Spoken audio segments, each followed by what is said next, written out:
I'm here to enlist you in helping reshape the story about how humans and other critters get things done. Here's the old story. We've already heard a little bit about it. Biology is war, in which only the fiercest survive. Businesses and nations succeed only by defeating, destroying, and dominating competition. Politics is about your side winning at all costs. But I think we can see the very beginnings of a new story beginning to emerge. It's a narrative spread across a number of different disciplines in which cooperation, collective action, and complex interdependencies play a more important role, and the central, but not all-important role of competition and survival of the fittest shrinks just a little bit to make room. I started thinking about the relationship between communication, media, and collective action when I wrote Smart Mobs, and I found that when I finished the book, I kept thinking about it. In fact, if you look back, human communication, media, and the ways in which we organize socially have been co-evolving for quite a long time. Humans have lived for much, much longer than the approximately 10,000 years of settled agricultural civilization in small family groups. Nomadic hunters bringing down rabbits, gathering food. The form of wealth in those days was enough food to stay alive. But at some point, they banded together to hunt bigger game. And we don't know exactly how they did this, although they must have solved some collective action problems. It only makes sense that you can't hunt mastodons while you're fighting with the other groups. And again, we have no way of knowing, but it's clear that a new form of wealth must have emerged. More protein than the hunter's family could eat before it rotted. So that raised a social question that I believe must have driven new social forms. Did the people who ate that mastodon meat owe something to the hunters and their families? And if so, how do they make arrangements? Again, we can't know, but we can be pretty sure that some form of symbolic communication must have been involved. Of course, with agriculture came the first big civilizations, the first cities built of mud and brick, the first empires. And it was the administrators of these empires who began hiring people to keep track of the wheat and sheep and wine that was owed and the taxes that was owed on them by making marks on clay at that time. And not too much longer after that, the alphabet was invented. And this powerful tool was really reserved for thousands of years for the elite administrators who kept track of accounts for the empires. And then another communication technology enabled new media. The printing press came along, and within decades, millions of people became literate. And from literate populations, new forms of collective action emerged in the spheres of knowledge, religion, and politics. We saw scientific revolutions, the Protestant Reformation, constitutional democracies possible where they had not been possible before. Not created by the printing press, but enabled by the collective action that emerges from literacy. And again, new forms of wealth emerged. Now, commerce is ancient. Markets are as old as the crossroads. But capitalism, as we know it, is only a few hundred years old, enabled by cooperative arrangements and technologies such as the joint stock ownership company, shared liability insurance, double-entry bookkeeping.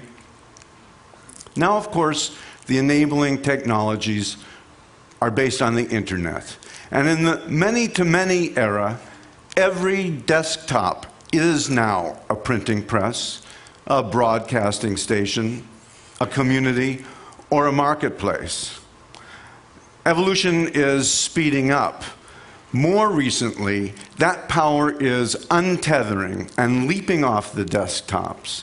And very, very quickly, we're going to see a significant portion, if not the majority of the human race, walking around, holding, carrying, or wearing supercomputers linked at speeds greater than what we consider to be broadband today. Now, when I started looking into collective action, the considerable literature on it is based on what sociologists call social dilemmas. And there are a couple of mythic narratives of social dilemmas. I'm going to talk briefly about two of them, the prisoner's dilemma and the tragedy of the commons.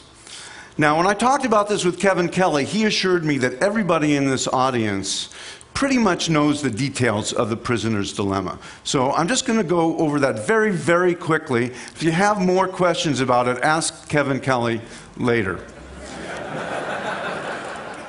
The prisoner's dilemma is actually a story that's overlaid on a mathematical matrix that came out of the game theory that in the early years of thinking about nuclear war, two players who couldn't trust each other.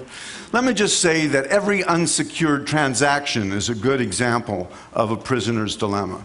Person with the goods, person with the money, because they can't trust each other, are not going to exchange. Neither one wants to be the first one, or they're going to get the sucker's payoff. But both lose, of course, because they don't get what they want. If they could only agree, if they could only turn a prisoner's dilemma into a different payoff matrix called an assurance game, they could proceed. 20 years ago, Robert Axelrod used the prisoner's dilemma as a probe of the biological question: if we're here because our ancestors were such fierce competitors, how does cooperation exist at all? He started a computer tournament for people to submit prisoner's dilemma strategies and discovered, much to his surprise, that a very, very simple strategy won. It won the first tournament, and even after everyone knew it won the second tournament. That's known as tit for tat. Another economic game that may not be as well known as the prisoner's dilemma is the ultimatum game. And it's also a very interesting probe of our assumptions about the way people make economic transactions. Here's how the game's played. There are two players. They've never played the game before. They will not play it again.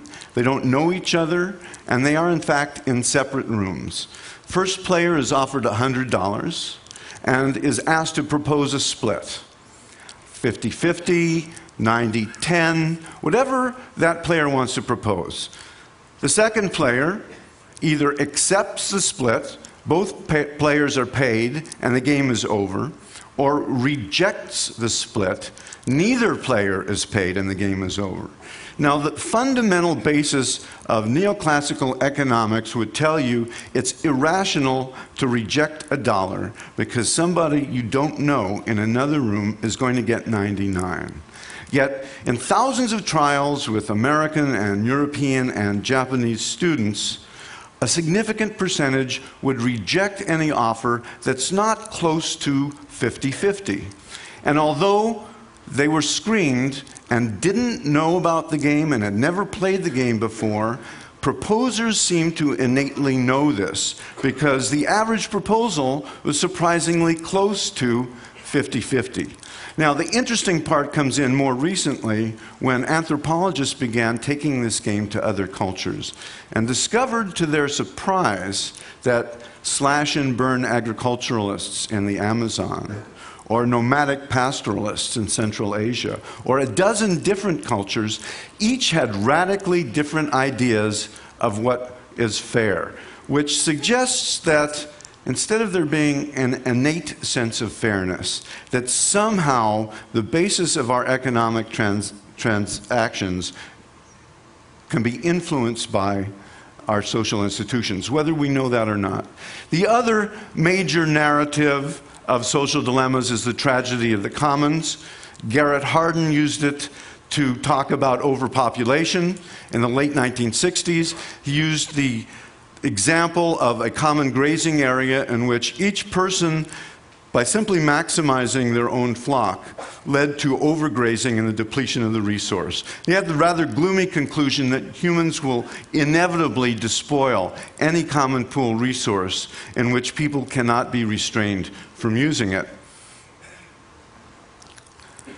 Now, Elinor Ostrom, a political scientist in 1990, asked the interesting question that any good scientist should ask, which is it really true that humans will always despoil commons? So she went out and looked at what data she could find. She looked at thousands of cases of humans sharing watersheds, forestry resources, fisheries, and discovered that yes, in case after case, humans destroyed the commons that they depended on. But she also found many instances in which people escaped the prisoner's dilemma. In fact, the tragedy of the commons is a multiplayer prisoner's dilemma. And she said that people are only prisoners if they consider themselves to be. They escape by creating institutions for collective action. And she discovered, I think, most interestingly, that among those institutions that worked, there were a number of common design principles. And those principles seem to be missing from those institutions that don't work. I'm moving very quickly over a number of disciplines. In biology, the notions of symbiosis, group selection, evolutionary psychology are contested, to be sure. But there is really no longer any major debate over the fact that cooperative arrangements have moved from a peripheral role to a central role in biology, from the level of the cell to the level of the ecology. And again, our notions of individuals as economic beings have been overturned. Rational self-interest is not always the dominating factor. In fact, people will act to punish cheaters, even at a cost to themselves. And most recently, neurophysiological measures have shown that people who punish cheaters in economic games show activity in the reward centers of their brain, which led one scientist to declare that altruistic punishment may be the glue that holds societies together. Now, I've been talking about how new forms of communication and new media in the past have helped create new economic forms. Commerce is ancient. Markets are very old. Capitalism is fairly recent. Socialism emerged as a reaction to that. And yet we see very little talk about how the next form may be emerging. Jim Surowiecki briefly mentioned Yochai Benkler's paper about open source, pointing to a new form of production, peer-to-peer production. I simply want you to keep in mind that if in the past new forms of cooperation enabled by new technologies create new forms of wealth, we may be moving into yet another economic form that is significantly different from previous ones. Very briefly, let's look at some businesses. IBM, as you know, HP, Sun, some of the most fierce competitors in the IT world are open sourcing their software, are providing portfolios of patents for the commons. Eli Lilly, in, again, the fiercely competitive pharmaceutical world, has created a market for solutions for pharmaceutical problems. Toyota, instead of treating its suppliers as a marketplace, treats them as a network and trains them to produce better, even though they are also training them to produce better for their competitors. Now, none of these companies are doing this out of altruism. They're doing it because they're learning that a certain kind of sharing is in their self-interest. Open source production has shown us that world-class software, like Linux and Mozilla, can be created with neither the bureaucratic structure of the firm nor the incentives of the marketplace as we've known them. Google enriches itself by enriching thousands of bloggers through AdSense. Amazon has opened its application programming interface to 60,000 developers. Countless Amazon shops. They're enriching others not out of altruism, but as a way of enriching themselves.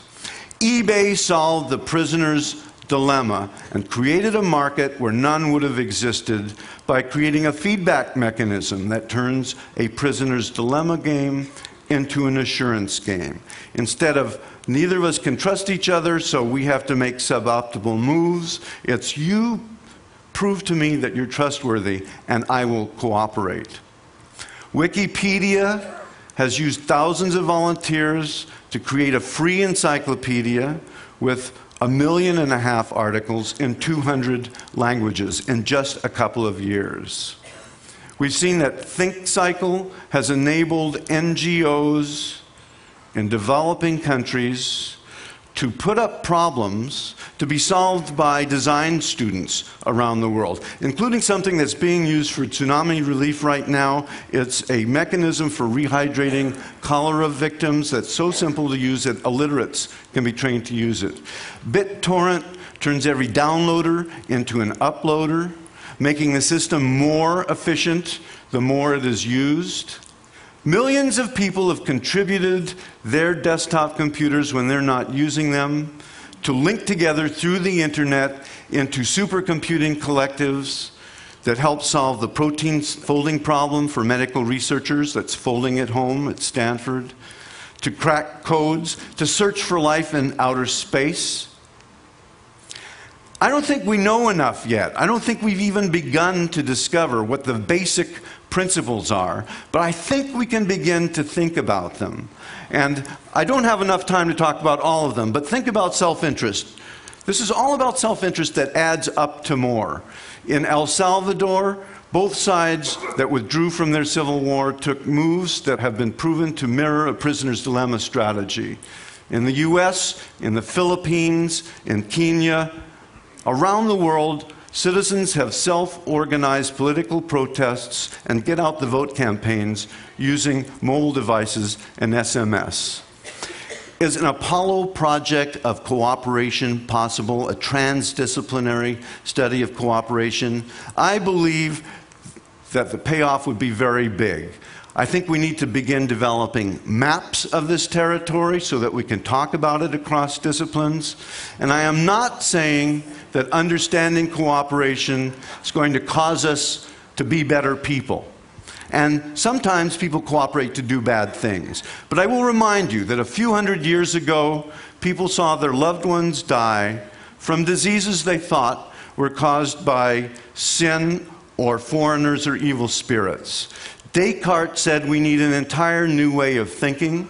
When the scientific method provided that new way of thinking and biology showed that microorganisms cause disease, suffering was alleviated. What forms of suffering could be alleviated? What forms of wealth could be created if we knew a little bit more about cooperation? I don't think that this transdisciplinary discourse is automatically going to happen. It's going to require effort. So I enlist you to help me get the cooperation project started. Thank you.